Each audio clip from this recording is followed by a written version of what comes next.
Сәлем достар, каналыма қош келдіңіздер. Бүгін сіздерге өкпеге қандай пайдалы тағамдар бар екенін айтатын боламын. Видеоны соңына дейін қараңыздар. Өкпе организмнің газ алмасу жүйесінің негізгі қатысушылары. Дәл солардың арқасында адам оттегін алады және көмір қышқыл газынан босатылады. Анатомиялық құрылымына сәйкес өкпе екі тәуелсіз жарты. Оң жақ өкпе 3 лобтан тұрады, ал сол жақ 2 лобтан тұрады. Жүрек сол өкпенің қасында орналасқан.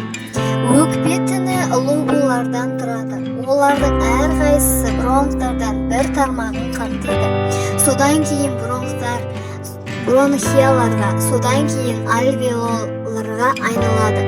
Дәл альвеолардың арқасында газ алмасу функциясы жүреді.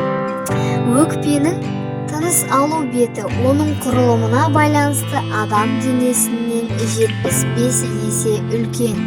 Оң жақ өкпенің салмағы солға қарағанда едәуір артық. Өкпеге қандай тағамдар пайдалы? Сәбіз құрамында бета-каротин бар. Соның арқасында өкпе тіні тамақтанады және нығайтылады. Сүт және ашытылған сүт өнімдері.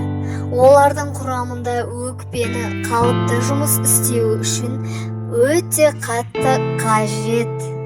Итмұрын және цитрус жемістері.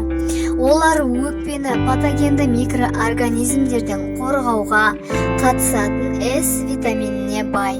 Брокколи.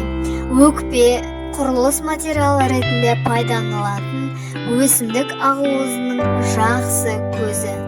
Қызылша бронхтардың дренаждық қасиеттерін жақсартады. Нәтижесінде газ алмасуды жақсартады.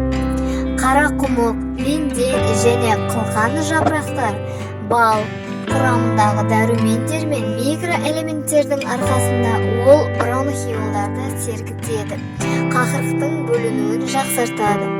Теңіз балдыры құрамындағы йод пен полихондралды компоненттің арқасында ол қақырықты шығарумен жақсы күреседі. Жасыл жапырақты көкөністер құрамындағы магний өкпе тіндерінің шамадан тыс қозуына жақсы алдын алады.